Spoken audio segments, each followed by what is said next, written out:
Hi YouTube. Hi guys, not sure if you remember me. I haven't uploaded on YouTube in a minute. Sorry about that. Today I'm filming on my porch. I thought that I would bring it back to the early 2000s and film a little story time YouTube video. Woo! I've only filmed one storytime video on this channel before, I believe, and it was completely and utterly fake, so does it even really count? Yeah, it was not a real story, and the one I'm telling today is a real story. Yay. Oh my gosh, I just found a thumbtack on the floor. Talk about a safety hazard.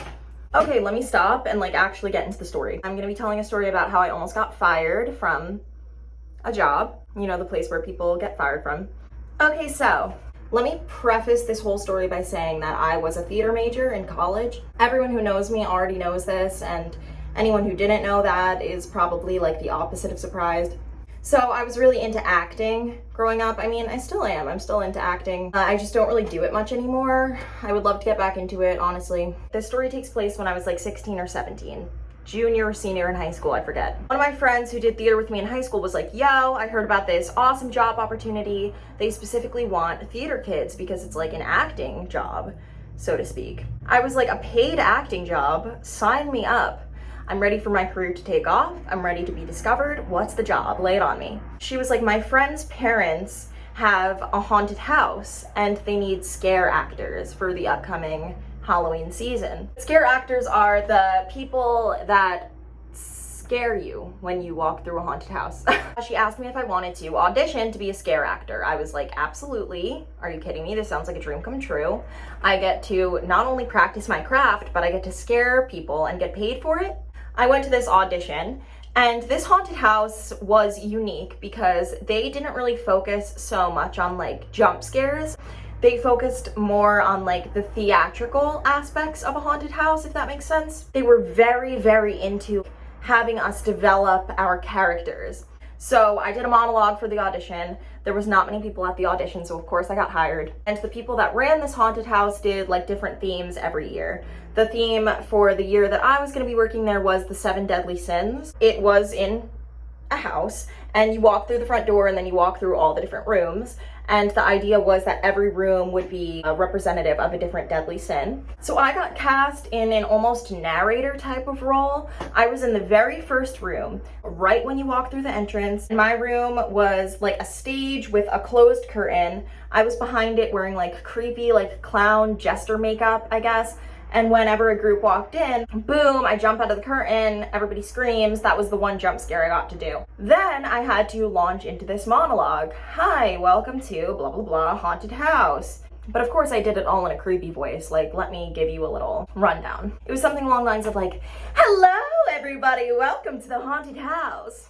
Does anyone know the theme for tonight? And everyone was like, no, and I was like, the 7 deadly sins. Super, super theater kid-ish, really animated, just over the top. Is this girl okay? Is she sober? That was the character I was going for. And then I basically had to explain to everyone how the house would work. You're gonna walk through this room and see wrath, and then walk through this room and see gluttony, and then walk into this room and see sloth. Now, a couple of the nights, other actors would call out, so they would put me in different rooms. One time I was in the room for the deadly sin wrath, and basically every room had a different scene, a literal script and plot for what was gonna happen in that room. When I went into the wrath room, it was all about this creepy little 1950s housewife in this little checkered apron, cooking up dinner.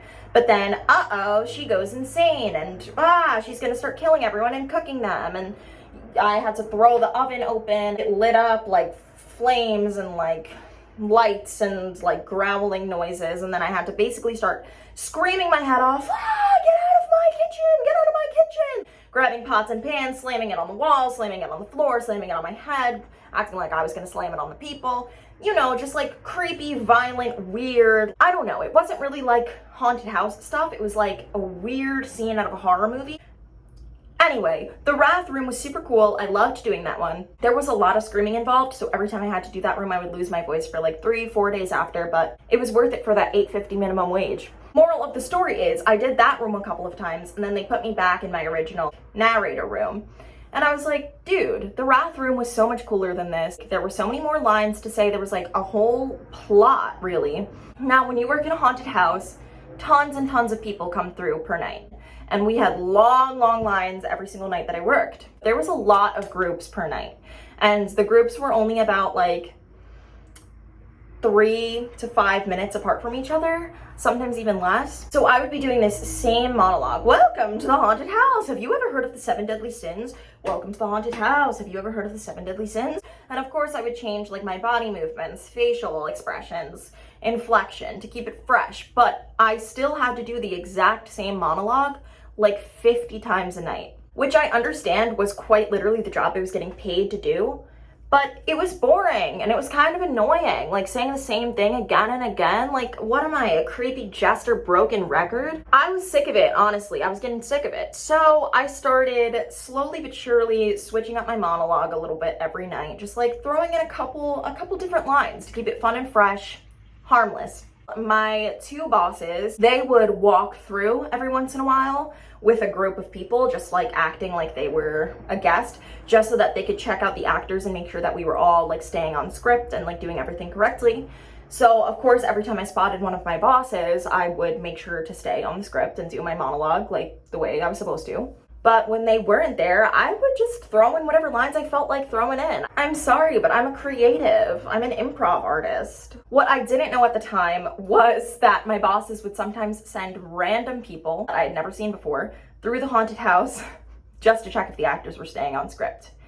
You guys know where this is going, probably. Maybe, actually you don't, because I really didn't tell you the kicker of the story yet. They would send like random, almost like the undercover shoppers that like walk around Target acting like a regular customer, and then they're like, you're shoplifting. This was when I was in high school, right? I'm 21 right now. I graduated high school in 2017. So you can kind of like think about where we were in the world at that time. And one thing that you may or may not realize was that this was the time in the world where those creepy clowns were walking up and down the street, walking through parking lots. People would dress up as creepy clowns and just walk around places in public trying to like get a rise out of people and freak people out, right? They were all over social media. It was like, dare I say, a clown pandemic. God, I wish we could have another killer clown pandemic instead of COVID, am I right?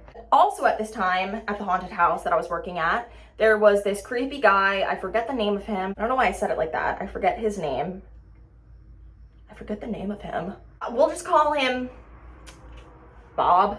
Bob would always walk through the haunted house. He had like this long, greasy hair. He would always carry an axe on his shoulder, whisper creepy things. He was one of those like character actors that just never broke character, to the point where you were like, is that guy acting or no? That guy does work here, right? Right? One night he decided to dress up like a super creepy clown, carry a chainsaw, as clowns do, and wait at the very end of like the trail that the guests would walk through like to get out of the haunted house. He would wait over there with the chainsaw and then he would jump out and chase people out to the parking lot. I knew this because he was gassing it to everyone. He was like, look at my clown costume, like I'm gonna chase people with a chainsaw. People were so freaked out. They weren't expecting one last jump scare in the parking lot. Like I really got him good.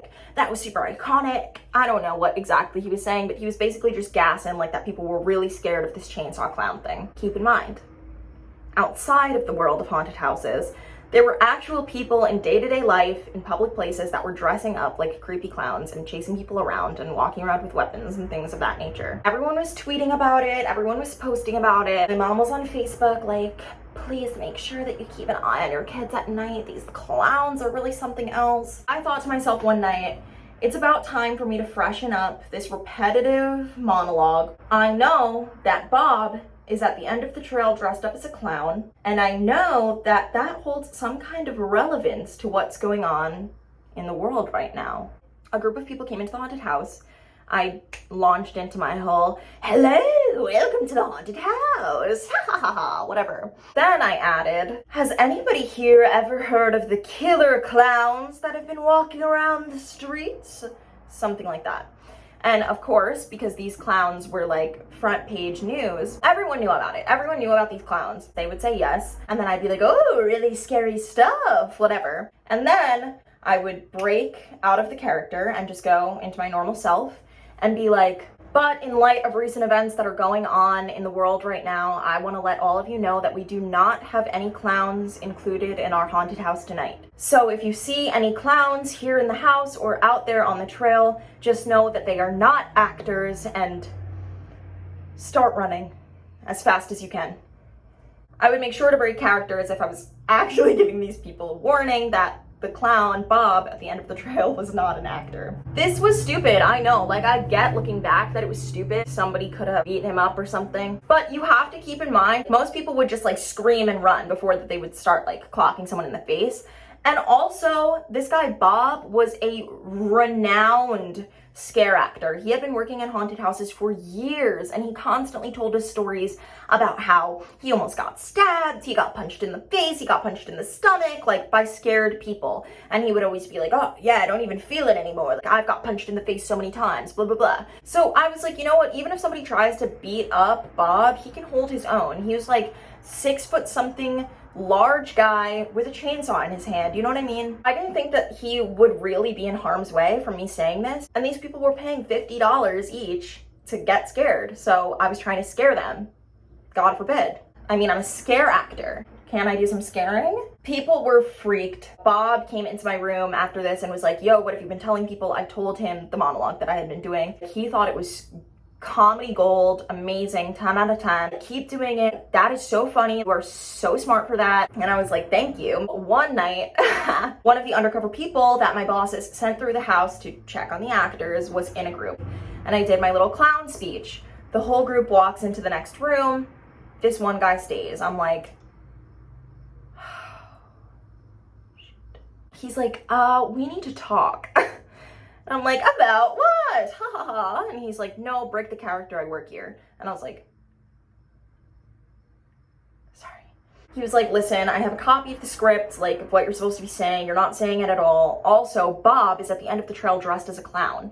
So what you're saying could really get Bob hurt and could also really, really scare people, like detrimentally scare them. And I was like, what? I didn't know Bob was at the end of the trail dressed like a, oh my God, that's my bad. He was like, you did know that Bob has been walking around here flashing his little red nose and his chainsaw to everyone, talking about how he's gonna be such a scary clown. I was like, okay, I did know that, but I talked to Bob and he said it's fine with him. It makes people more scared.